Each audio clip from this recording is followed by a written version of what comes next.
You ever have one of those mornings where everything feels normal too normal? That was me yesterday. Same chair, same instant coffee, same quiet house that creaks louder than my knees. I was rinsing my mug, humming an old tune my wife used to hate, when something outside made me freeze. Across the street, by the bus stop, stood a man, tall, shoulders hunched the same way my son used to when he pretended to be tough. The wind caught his jacket, and I swear to you, for a split second, I saw the birthmark under his ear. My heart did that old man thing skipped a beat, then remembered it's not supposed to. I blinked. He turned his head, and there it was. Michael, my son, the boy who vanished in 1995. No note, no trace, just a knock from the police and a sentence that never left my head. "We'll keep looking, mister." Harlan. Well, 30 years later, I guess they can stop looking because I just saw him buying a coffee and pretending not to exist. I didn't yell, didn't run, just stood there gripping my mug like it could explain anything. He looked healthy, older, like someone who's been living a whole secret life while I've been arguing with pigeons on my porch. And here's the strangest part. He smiled at the barista. That same crooked grin he used to give me when he'd borrow my tools and never return them. Then he walked away casual, as if the last 3 decades were just a nap. I spent the night staring at the ceiling, wondering what to say if I saw him again. "Where have you been?" Felt too small. "Why didn't you come back?" Felt too late. But before I could think of an answer, the phone rang this morning. "Mr. Harlan," the voice said, calm and cold. "This is Detective Carla Ruiz. We need to talk about your son." And that's when I knew whatever I saw yesterday wasn't the end of something. It was just the beginning.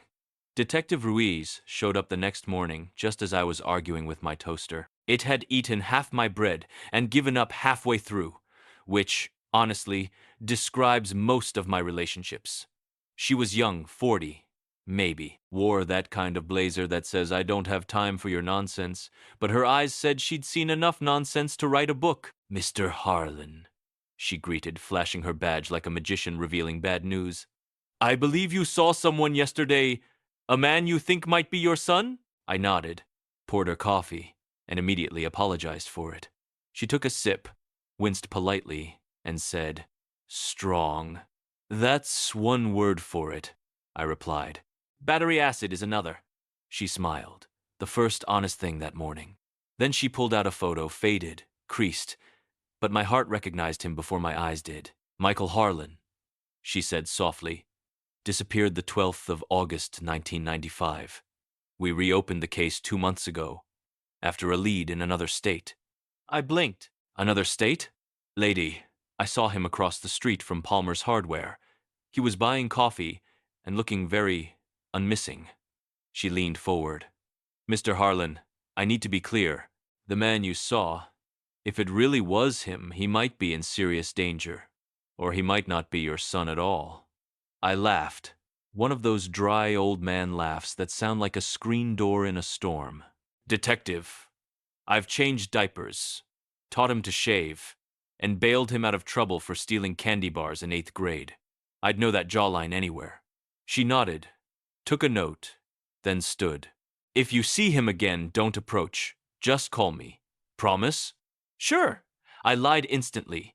As soon as she left, I grabbed my coat and cane. If the cops thought I'd just sit here knitting while my son, real or not, wandered around under some fake name, they didn't know Harold Harlan. I was going to find him myself, even if it meant pretending my legs still worked like they used to. And between you and me, I had a feeling that if Michael really had come back, he wasn't here to visit. Something was off. And for once, I wasn't the only one who'd aged badly. I started my investigation the only way I knew how, by asking the most reliable information source in town, people who have nothing better to do. Which, around here, means the coffee shop regulars. Franny, the owner, has been making muffins since Clinton was president. She saw me limping in, smiled that grandmotherly smile that always precedes gossip, and said, "Well, Harold, either you're here for a cinnamon roll or bad news. You only come for one of those." "Both?" I said. Have you seen a man tall, about 45, dark hair? Looks like me if I had better posture? She squinted. You mean the fellow who was here yesterday? The one who paid with cash and asked if anyone still remembered the Harlans? My heart thumped so loud I thought it might blow a fuse. He asked that? She nodded. Said his name was Mike Hale. Told me he used to live around here, years ago. I told him, Sweetheart, in this town we still talk about things from the 70s. You're practically recent history. I almost dropped my muffin. Mike Hale, I muttered. My son. Using a fake last name. Smooth. Real creative.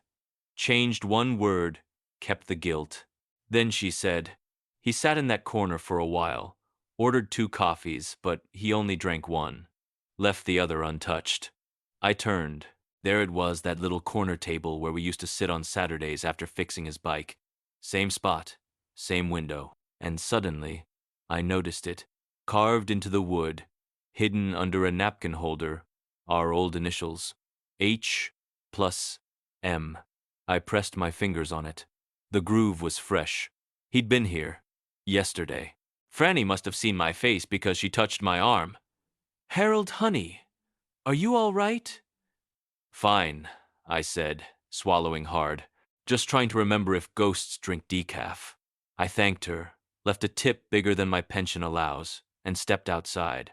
The air felt different, sharper, like the world was holding its breath. That's when a car rolled past. A black sedan. The driver, slick hair, sunglasses, expensive watch, glanced my way, then sped off. I may be old, but I know the look of a man checking if he's being followed. And for the first time in 30 years, I wasn't just a grieving father. I was a man with a trail. And maybe, just maybe, someone didn't want me following it. I decided to tail the black sedan, which sounds impressive until you picture a 74-year-old man trying to keep up on foot while pretending his hip doesn't squeak. The car turned down Maple Avenue, and I shuffled after it like a detective with arthritis. Halfway there, Doris, my neighbor and self-appointed parole officer, spotted me from her porch. Harold, you're out early. Going somewhere exciting? Yeah, I puffed. A stakeout. She blinked. Oh, Lord. Is that code for bingo again? Not this time. She handed me her binoculars, pink, bedazzled, and definitely not built for stealth, in case you need to see far, or feel fabulous. So there I was, crouched behind a mailbox, holding sparkly binoculars, while a dog across the street tilted its head like it couldn't believe this either. The sedan stopped outside the old warehouse near the train tracks, the one that's been under renovation since Bush Sr.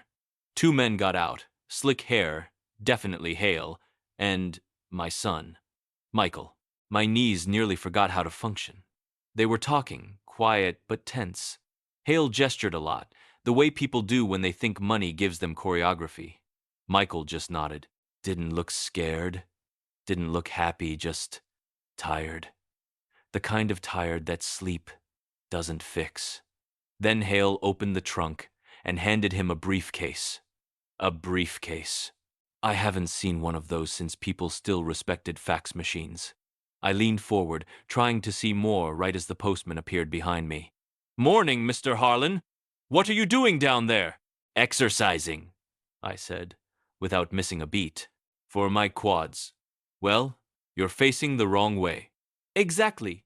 Keeps the suspense alive. By the time I turned back, the car was gone.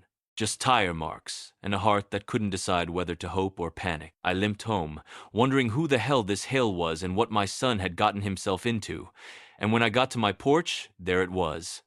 A plain envelope taped to my door. No return address, just my name. In handwriting I'd recognize even blind. Michael's. I stood there staring at that envelope like it was a ghost wearing postage. No perfume, no fancy seal. No return address, just my name in Michael's unmistakable handwriting.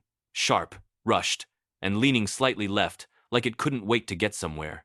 I took it inside, sat down at the table, and for some reason made myself a sandwich first. You don't open 30-year-old mail on an empty stomach. That's just bad strategy. I peeled the envelope open slowly, expecting maybe a note, a photo, An apology? Hey dad, sorry for aging you 2 decades overnight. Instead, a small key fell out. A key. That was it. No letter, no instructions, not even one of those cryptic movie clues like, look where it all began. Just a plain silver key and one tiny tag attached, Lester's. Now, there are 3 Lesters in this town. Lester's Diner, Lester's Car Wash, and Lester himself, who runs both and smells like fries and regret. So naturally, I grabbed my jacket. When I got there, Lester was behind the counter reading a magazine upside down, which, to be fair, didn't affect his comprehension much. Harold, he said, haven't seen you since your Buick exploded in my parking lot. Yeah, well, it wanted to retire early. I held up the key. Ring any bells? He squinted at it. Unit 14. That's one of the storage lockers. Belongs to some fella named Hale. Pays cash. My heart thudded. You mean Victor Hale? He shrugged. Could be. Never seen him smile. Looks like the kind of guy who'd charge his own mother interest. I asked if I could look. Lester, bless his simple soul, said, if the key fits, I don't see why not. I don't get paid enough to be curious. So I walked down that dim hallway of lockers, each one humming faintly with secrets people couldn't throw away. My key slid in like it belonged there. Click. When I pulled the door open, I half expected to find something illegal cash, passports, maybe a small crocodile, but instead, there were boxes. Hundreds of them, all labeled the same way. Harlan. Every single one. You ever walk into a room that feels like someone's been living your life behind your back? That was me, standing in front of those boxes. Each one marked Harlan in that neat, cold handwriting that looked like it came from a man who alphabetizes his sins. I opened the first box carefully. Inside were my things. My old tools. My fishing hat. Even the dumb ceramic owl my wife bought at a yard sale in '84. I threw that thing out at least 3 times. I laughed out loud. Either my son became a collector of bad taste, or someone's running a museum of my mistakes. Box after box, it was all mine. My handwriting on notes, my old photos, my army medals, the letter opener shaped like a sword that I lost 20 years ago. It felt like looking at a mirror made of cardboard. And then, I found something that stopped me. A small photo album, brand new, black leather, neat as a confession. Inside, pictures of me, recent ones. Me at the grocery store, me at the park, me asleep in my chair with the TV still on. Each photo dated, labeled. Subject H Day 43. Subject H Evening Routine. I sat down on a crate, heart pounding, and whispered, well, at least they caught my good side. It was half horror, half insult. Someone had been following me for months, cataloging me like a nature documentary. And whoever H was to them, I was Exhibit A. Then something fluttered out of the back of the album, a slip of paper. One sentence, typed, not written. He knows you're looking. That was when my laugh came out shaky, more like a cough trying to be brave. I shoved the paper back and muttered, well, at least one of us has good timing. But deep down, something clicked. This wasn't about finding Michael anymore. This was about who found me. And the weirdest thing? I wasn't scared, just curious. Because if Hale, or whoever he was, thought I'd back off, he clearly never met a retired man with nothing to lose and way too much free time. I don't know why I thought I could just sit there and process what I'd found, maybe because in my day, villains sent letters, not surveillance reports. But no sooner had I muttered, "What in the FBI casserole is this?" than I heard it, the unmistakable sound of a door creaking open behind me. Bootsteps. 2 pairs. Slow. Confident. I froze. Well, as much as a man with arthritis can freeze. Can I help you, sir? A voice called out, smooth, polite, like a waiter in a very dangerous restaurant. I turned around, clutching the photo album like a hostage. Ah, yes, I said too loudly. You can help me find the restroom. There was a pause. The kind of pause that tells you they know you're lying. But they're impressed you're doing it so badly. The taller one, probably Hale's man, judging by the suit that looked allergic to sunlight, tilted his head. This is a storage facility, sir. No restrooms. Ah, that explains why I couldn't find any soap dispensers, I replied, smiling like an idiot who'd just confessed to burglary. They exchanged a look. You have a key? Oh, I did, but I seem to have misplaced it between my 401k and my will.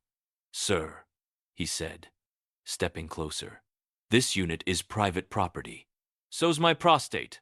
But people keep poking at that too, I muttered. Then, before either of them could say another word, the most miraculous thing happened. Lester's golf cart backfired outside so loudly it sounded like the end of civilization. Both men turned toward the noise, and that was all I needed. I shuffled sideways, pretending to admire the boxes, then slipped out the door like a snail with a mission. Heart hammering, I ducked behind a vending machine. And when I say ducked, I mean leaned very slowly and prayed gravity was merciful. From my hiding spot, I watched them peek out, confused. One of them said, "Maybe it was the old man from earlier?" The other shrugged. "He's harmless. If they only knew." Because, while they were locking the door again, I reached into my pocket and realized something. I still had that note that said, "He knows you're looking, and if he knew I was looking, then maybe my son did too." I spent the next morning trying to think like a detective, which in my case meant sitting in my recliner with a notebook and absolutely no plan. Every few minutes I'd write something profound like, "Find Michael" or "Don't die." After an hour of this intellectual sprint, I decided the best place to start was everywhere at once. So I took Doris's advice. Harold, sometimes you find what you're looking for by acting like you're not looking at all. Which is how I ended up at the farmer's market pretending to admire radishes while scanning the crowd like an undercover produce inspector. Then I saw him. Tall, dark hair, same walk. My heart skipped again, doing jazz solos. He was by the apple stand, counting change, same way Michael always did, slow, focused, like Nichols had secrets. I yelled before my brain could vote against it. "Mitchell!" The man froze, turned, and smiled, with a full set of teeth that definitely weren't my son's. I'm Marty," he said. "You okay, sir?" I stared. "You sure?" "Pretty sure, yeah. You look just like my boy." "Well, my condolences to him," he muttered, backing away like I was about to sell him vitamins. The vendor next to us burst out laughing. "Harold, you out here adopting strangers again?" "Maybe," I grumbled. "Seems like I lost the last one." As I walked off, cheeks burning, I heard the vendor call, "Check the community board, old-timer! Someone's been putting up missing notices again!" That stopped me cold. I walked over, and there it was, a fresh flyer, taped just this morning. A grainy photo of me. Bold letters. "Missing last, seen near Maple Street. Contact, M. Hale."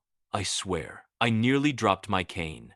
My son hadn't just come back, he was looking for me. And for the first time since 1995, I felt something I hadn't in years. Hope. Messy, confused, ridiculous hope. I chuckled under my breath. "Well, Michael, if you wanted attention, you could have just called." I still answer the phone. Sometimes. But behind the humor, my hands were trembling. Because if he was putting up those flyers, then maybe the police weren't the only ones following someone. Maybe my son was following me. I found him, or maybe he found me. It happened in the least cinematic way possible. I was arguing with a self-checkout machine at the grocery store. "Place item in the bagging area." It kept saying, "I did!" I barked. "It's a banana, not a nuclear device." And then, through my frustration, I heard it, a voice I hadn't heard in 30 years. "Still fighting with machines, huh, Dad?" I turned. And there he was. Michael. Older. Yes. Lines around the eyes, beard like he'd been through a few winters too many. But those same stubborn eyes. That same half grin that always appeared right before he said something smart-mouthed. "Michael?" I whispered. Just to be sure my brain hadn't finally gone on vacation without me. He smiled. "Yeah. Unless you've got another son I don't know about." I just stared. Couldn't move, couldn't breathe. I wanted to hug him, but part of me still thought he might vanish if I tried. So, naturally, I said the first dumb thing that came to mind. You look terrible. He laughed. Thanks, Dad. You look surprisingly alive. Same to you. We stood there, two ghosts arguing over who was supposed to haunt who. Then, as if fate were waiting for the most ridiculous timing possible, the self-checkout chimed again. Unexpected item in bagging area. Yeah, I muttered, staring at my son. You could say that. He took a breath. Dad, I didn't mean for you to get dragged into this. You shouldn't have gone near the storage unit. I blinked. Oh, so now you're the parent? He rubbed his face. There's a reason I disappeared. It wasn't to hurt you. I crossed my arms. Well, mission failed anyway. He sighed, reached into his jacket, and slid me a folded piece of paper. Please just read this when you get home. And don't call anyone. Not even the detective. Before I could respond, he was already walking out. I yelled after him, You still owe me $50 from 95! He turned around just long enough to grin. Add it to my tab! And just like that, gone again! Leaving me standing there, holding a banana and 30 years of questions. I sat at my kitchen table that night like a man about to perform open-heart surgery on an envelope. Same chair I'd eaten in every day for 30 years. Same squeaky floorboard under my left foot, but everything around me suddenly felt smaller, like the room was holding its breath. The note was folded 4 times, like someone had tried to hide the truth from itself. I flattened it with my palm, poured myself a glass of something that used to be apple juice, and read, Dad, if you're reading this, it means Hale found out I came back. He's not who you think. He uses people's identities, men with clean records, to move money. For years, I was one of them. When I wanted out, he threatened you. So I disappeared. But now I have what I need to end it. If anything happens to me, call Detective Ruiz. She'll know what to do. And Dad, I never stopped watching over you. You're the reason I learned to keep fighting. I stared at those lines until they blurred. For 30 years I'd cursed him for leaving. Turns out he'd been protecting me.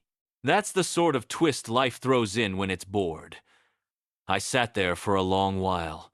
Just me and my thoughts. And of course, Doris. Because nothing in this neighborhood stays private for longer than 3 minutes. She burst in through the back door holding her cat. Harold, I saw your lights flicker. You're not dead, are you? Not yet, I sighed. But I've got new competition. She squinted at the note. That from your mysterious son? You know, if he's wanted by the police, he could at least send a Christmas card. I handed her the glass. You want a drink? She sniffed it. Apple juice? Apple-ish. Then she looked at me and said softer, You've waited a long time for answers. Maybe it's time they waited for you. I chuckled. You trying to be poetic, Doris? Trying? I am poetic. I just also need your ladder back. And right there, between grief and laughter, something in my chest finally unclenched. Because for the first time since 1995, I didn't feel abandoned. I felt seen. Then my phone buzzed. Unknown number. One message. They know you read it. The text glowed on my phone like it had been written by a ghost with good Wi-Fi. They know you read it. I stared at it, sighed, and muttered, Great. 30 years without a text from my son, and now I'm getting fan mail from criminals. The house was quiet, except for the hum of the fridge, which suddenly sounded suspiciously like it was judging me. I stood up, locked the front door twice, then unlocked it again because I couldn't remember if I'd done it right. That's the thing about being old. You can survive heartbreak, war, and 2 marriages, but not your own memory. Then someone knocked. Not a polite knock either, 3 hard raps, confident and official. I froze, looked around for a weapon, and ended up grabbing a loaf of bread. Not my finest tactical moment, but it was whole grain, so at least I'd die healthy. Mr. Harlan? A voice called. It wasn't Hale's men, too calm, too rehearsed. I cracked the door open an inch. 2 guys in suits, matching haircuts and sunglasses even though it was past 10. Either federal agents or jazz musicians. Can we come in? One asked. I smiled. Only if you're selling cookies. They showed badges. Federal Financial Crimes Unit. Ah, I said, lowering the bread. Not cookies, then. They asked about Michael, about Hale, about the storage unit. I answered what I could, or pretended not to remember when I couldn't. Every few minutes, one of them would exchange a look with the other, the kind you give when you're not sure if the old man's lying or just confused. Finally, the tall one said, "Sir, if Hale contacts you again, do not engage." I nodded solemnly. "Absolutely. I'll be sure to do exactly that." He paused. "That means don't engage." "Yes," I said, "and I'm saying I'll engage with not engaging." They sighed in unison, which, I admit, was deeply satisfying, and left me with a business card. "Call this number if you hear from your son." As soon as they drove away, I looked at the card, flipped it over, and wrote on the back, "If you hear from him first, tell him dinner's still warm." Because maybe they could handle crimes, but I was still handling being a father, and I wasn't about to quit that job twice. That night I decided, if anyone came snooping around, they'd get the Harold Harlan home defense experience. No guns, no traps, just creativity, caffeine, and questionable judgment. I spent an hour constructing what could only be described as a retirement-grade alarm system. Fishing line tied to tin cans, a motion sensor I stole from Doris's Christmas reindeer, and an old air horn duct taped to my broom. It looked ridiculous, like something invented by a paranoid Boy Scout, but I was proud. Around midnight, I was nodding off in my armchair when I heard it. A faint clink. Then another. Someone was in my yard. My heart started doing jumping jacks. I grabbed my broom horn contraption and whispered to myself, "All right, Harold, time to audition for America's Most Confused Heroes." I crept toward the window, knees popping like popcorn, and peeked out through the curtain. A dark figure was moving by my shed. Slowly, quietly. Too tall to be Doris. Too quiet to be the mailman. So I yanked the fishing line. The air horn blasted. The tin cans clattered like Armageddon. I nearly gave myself a heart attack. The intruder froze. Then, in the faint moonlight, he raised his hands and whispered, "Dad, it's me." "Michael." I blinked. "Michael, what in God's leaky basement are you doing in my yard at midnight?" He winced. "Trying not to get caught. Clearly, you've made that impossible." I turned on the porch light. "Well, you succeeded in catching me instead. I almost met your mother again, and she's been gone 15 years. He gave a nervous half-smile. "I couldn't risk coming in the day. Hale's people are watching. I think they know I gave you the note." "Then what are you doing here?" I hissed. "You want cookies and chaos?" He looked down. "I came to say goodbye, Dad. Ruiz is closing in on Hale tomorrow. I'll be in protective custody after that." The word goodbye hit like a shovel. 30 years gone, 5 minutes back. And now this? He stepped closer. "I just needed you to know I didn't disappear because I stopped being your son. I disappeared so I could keep being him." I stared at him, throat tight. "You couldn't have just sent a postcard?" He laughed, shaky and tired. "You'd have thrown it out with the bills." "Yeah," I said softly. "You're probably right."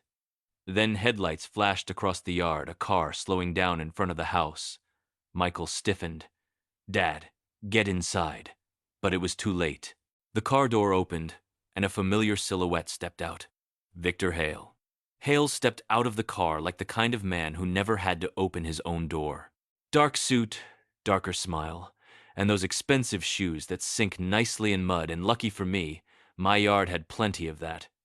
"Mr. Harlan," he said smoothly, "you've caused me a lot of trouble."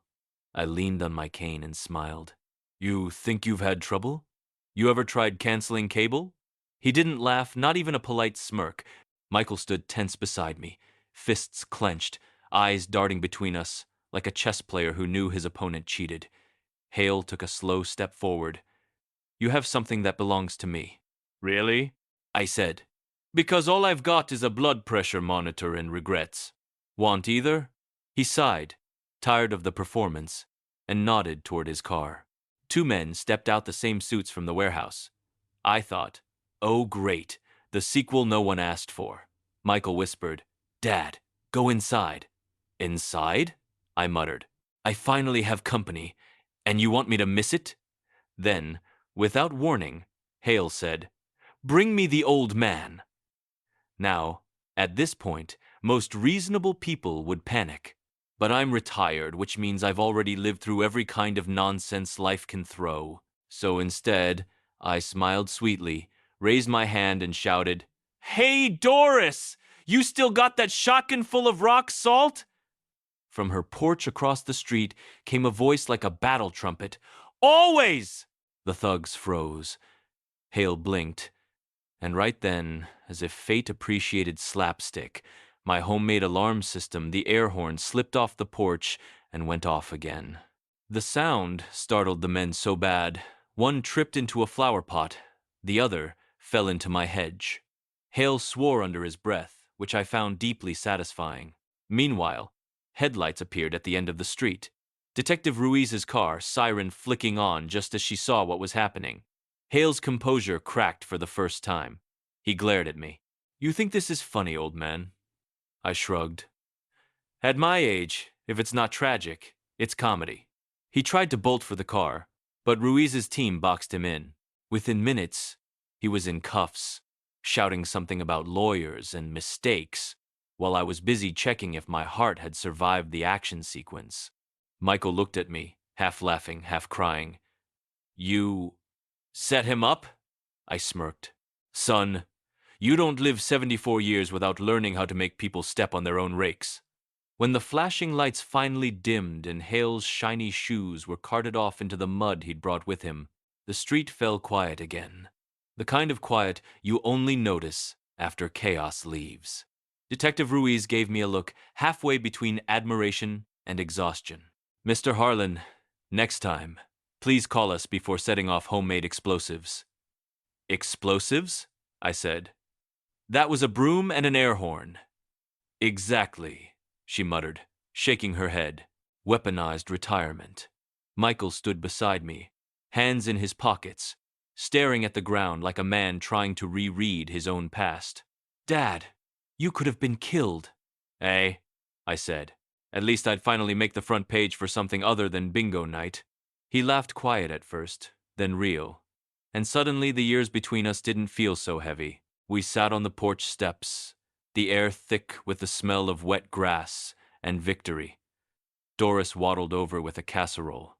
"Because of course she did. Figured you both could use something warm," she said, setting it down. "Don't ask what's in it, it's mostly edible." I winked at Michael. "See?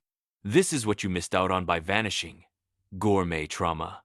He shook his head, smiling, then grew serious again. "I should have come back sooner. Every time I thought about it, I saw your face the day I left." I looked at him. "Yeah, well, that face wasn't my best one. You were smart to skip a few seasons." He chuckled, then his voice cracked. "I thought keeping you safe meant staying away. But seeing you tonight, you didn't need saving, did you?" I patted his shoulder. "Son, the only thing I ever needed was proof you were still out there giving the world hell. Guess I got that." We sat there in comfortable silence. He leaned back, I leaned forward, like two sides of the same coin, finally landing on the table. After a while, he asked, "So, what now?" I shrugged. "We start small. You mow the lawn, I take credit. Then maybe breakfast. That doesn't involve panic or handcuffs." He smiled, eyes glassy. "Yeah, I'd like that." Somewhere down the street, Doris's cat yowled, probably stepping in the leftover mud Hale left behind. And for the first time in 30 years, I felt light enough to laugh, not because life was perfect again, but because it was funny again. The morning after everything ended, or maybe began again, I woke up before sunrise. Old habits, you know. Even when you've got nothing urgent to do, the body still thinks you need to make coffee before the sun clocks in. I stepped outside. The air smelled clean, like the world had finally exhaled. Hale was behind bars. Michael was safe.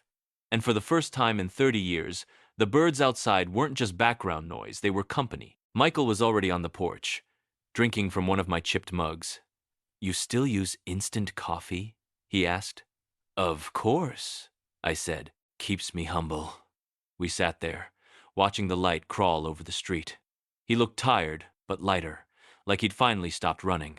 Dad, he said quietly, I wasted so much time hiding from you. I shook my head. Nah, you just took the scenic route back home.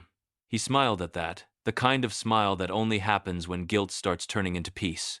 After a while, he asked, So what do we do now? I sipped my coffee. We do what every respectable family does after a federal investigation, pancakes. He laughed. Really laughed this time. You haven't changed. Oh, I've changed plenty, I said. I just got too old to prove it. And there it was, quiet forgiveness, tucked between sarcasm and steam rising from our mugs. I realized then, life doesn't always give you neat endings. Sometimes it just gives you another morning a new chance to say the things you didn't, fix the things you broke, or laugh at the things you can't. When you're young, you think closure comes with fireworks. When you're old, you learn it usually comes with breakfast. So we sat there, father and son, drinking bad coffee and planning mediocre pancakes, and somehow it felt perfect. You're never too old to start over, just too stubborn to admit you need to. Write in the comments your age and where you're from. It's strange how these little stories connect people from every corner of the world